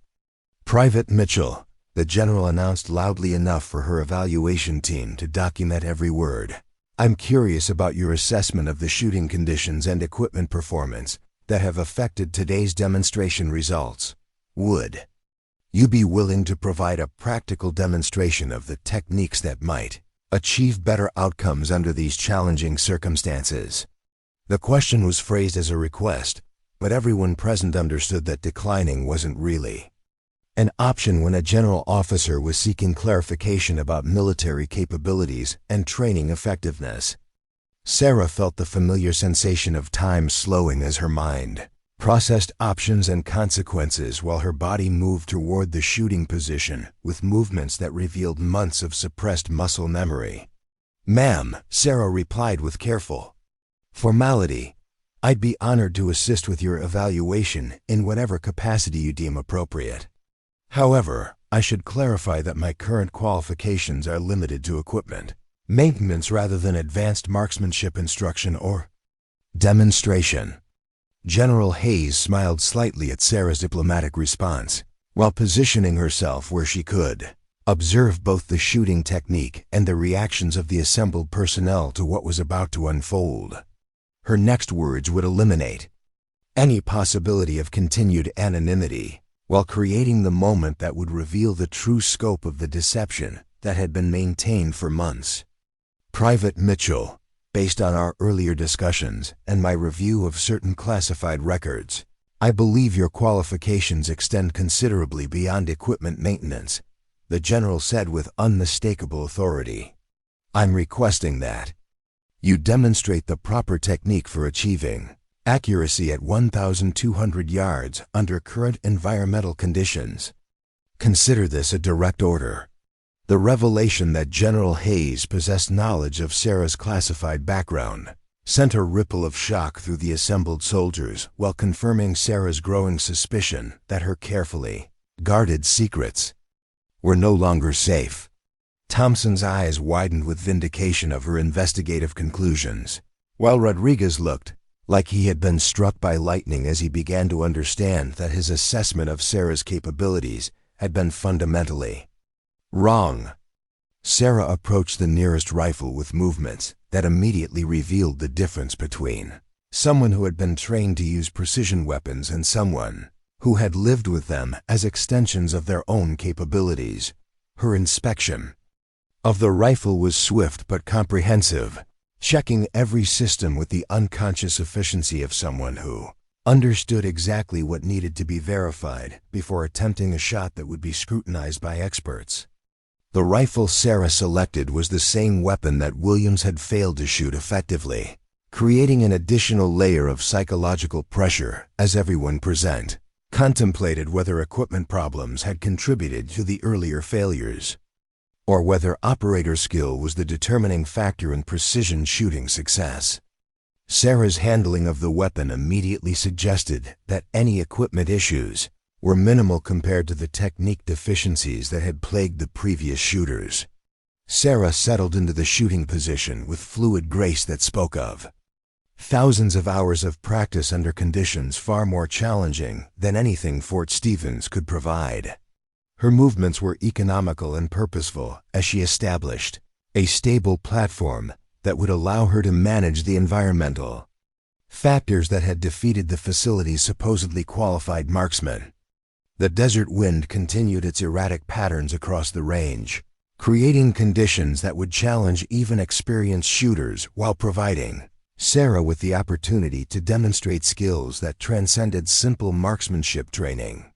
She closed her eyes briefly to feel the wind patterns against her skin, while listening to environmental cues that would inform her calculations about bullet trajectory and target acquisition. When Sarah opened her eyes and settled behind the rifle scope, every observer could see that something fundamental had changed in her demeanor. The quiet equipment specialist had been replaced by someone whose entire bearing suggested intimate familiarity with precision shooting under pressure. Her breathing settled into a rhythm that spoke of extensive training, while her body relaxed into a shooting position that was textbook perfect yet entirely natural. Through the scope, the 1,200-yard target appeared as a small speck against the desert backdrop, but Sarah's mind was already processing the complex calculations necessary to achieve accuracy at that distance under constantly changing environmental conditions. Wind velocity, temperature gradients, elevation differences, and atmospheric pressure all factored into equations that she solved through instinct rather than conscious thought. Rodriguez watched with growing amazement as Sarah demonstrated shooting fundamentals that exceeded anything he had observed from his supposedly elite marksman. Her preparation was methodical but efficient, suggesting someone who understood exactly what needed to be accomplished without wasting time on unnecessary procedures or second-guessing her initial assessments. General Hayes positioned herself where she could observe both Sarah's technique and the target area simultaneously, understanding that the next few seconds would provide definitive answers about Sarah's actual capabilities while revealing the extent to which Fort Stevens had been underutilizing available talent. The general's expression suggested professional interest rather than surprise, confirming that her investigation into Sarah's background had already provided her with expectations about what she was likely to witness. Thompson found herself holding her breath as she watched Sarah complete her final preparations for a shot that would either validate her investigative conclusions or create an embarrassing situation for everyone involved. The specialist's confidence in her analysis of Sarah's background was about to be tested under circumstances that would provide undeniable evidence of accuracy or error. Sarah's finger settled on the trigger with the delicate touch of someone who understood that precision shooting was as much about restraint and timing as it was about technical skill. Her breathing reached the natural pause that experienced marksmen utilized for optimal accuracy, while her mind completed the final calculations that would determine bullet placement at extreme range. The silence stretched across the range as everyone present focused their attention on a moment that would fundamentally alter their understanding of capabilities, assumptions, and the dangers of underestimating people based on appearances and official assignments. Sarah's shot would provide answers to questions that had been building for months while creating new challenges that would require everyone to reassess their previous conclusions. The rifle cracked with authority that echoed across the desert landscape, followed by an extended silence as spotters confirmed impact location using high-powered optics that would provide precise measurement of Sarah's shooting accuracy. The pause seemed to last forever as everyone present contemplated the implications of what they were about to learn about the quiet woman who had been maintaining their equipment while possessing capabilities that none of them had recognized. The impact call came across the range communication system with professional precision that couldn't disguise the amazement in the spotter's voice. Dead center bullseye, perfect 10 ring, exact center mass impact. The announcement created a moment of stunned silence as everyone present processed the reality that Sarah had achieved the kind of precision that had eluded every other shooter despite their supposedly superior training and qualifications. Up next, you've got 2 more standout stories right on your screen. If this one hit the mark, you won't want to pass these up. Just click and check them out.